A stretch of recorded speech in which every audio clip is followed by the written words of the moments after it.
Assalamualaikum warahmatullahi wabarakatuh. Perkenalkan, nama saya Aditya Purnamasari dengan NIM C0N022027. Di sini saya akan menjelaskan tentang sistem pengendalian manajemen sektor publik.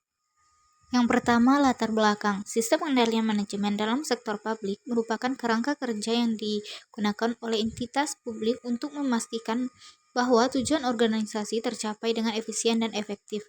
Ini melibatkan perencanaan, pengukuran, pemantauan, dan tindakan korektif untuk memastikan bahwa sumber daya digunakan secara optimal dan bahwa organisasi mencapai misinya dengan memenuhi kebutuhan publik yang ditetapkan.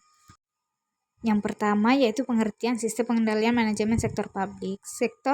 Sistem pengendalian manajemen sektor publik merupakan sistem yang bertujuan untuk mempertahankan kepentingan masyarakat dan membantu organisasi dalam mencapai tujuan yang telah ditetapkan.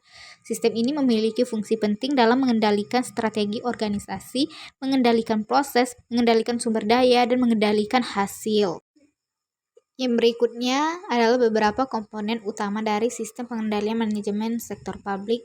Satu yaitu perencanaan. Tahap awal dalam sistem pengendalian manajemen di sektor publik adalah perencanaan. Ini melibatkan identifikasi tujuan-tujuan organisasi, pengembangan strategi untuk mencapainya, serta alokasi sumber daya yang sesuai. 2. Pengukuran. Setelah tujuan dan strategi ditetapkan, langkah selanjutnya adalah mengukur kinerja organisasi dalam mencapai tujuan-tujuan tersebut.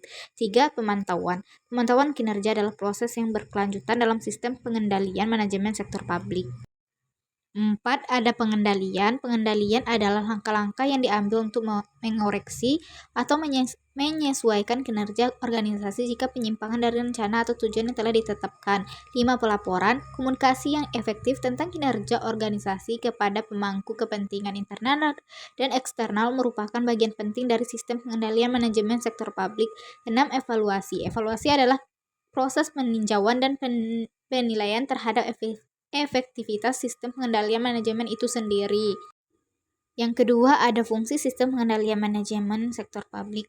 Fungsi sistem pengendalian manajemen sektor publik meliputi melaksanakan strategi organisasi secara efektif dan efisien, mengendalikan proses, pengendalian struktur organisasi, mengendalikan demokrasi, partisipasi publik, mengendalikan good governance, melaksanakan perumusan strategi organisasi, dan mengendalikan sistem perumusan strategi organisasi. Yang ketiga, apa struktur sistem pengendalian manajemen sektor publik? Struktur sistem pengendalian manajemen sektor publik terdiri dari 1.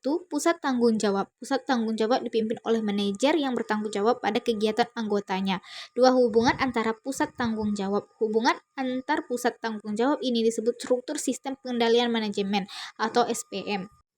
Yang terakhir, tujuan sistem pengendalian manajemen sektor publik melaksanakan strategi organisasi secara efektif dan efisien untuk mencapai tujuan yang telah ditetapkan, mengendalikan proses, sumber daya, dan hasil dalam organisasi publik, mengendalikan struktur organisasi yang sesuai dengan desain sistem pengendalian manajemen, menjadi jembatan bagi keselarasan tujuan individu dan tujuan organisasi, goal coherence, mendorong keseluruhan antara apa yang ingin dicapai oleh organisasi dan keselaraan goal congruence. Sekian materi yang dapat saya sampaikan. Lebih kurang saya mohon maaf. Wabillahi taufiq wa hidayah. Wassalamualaikum warahmatullahi wabarakatuh.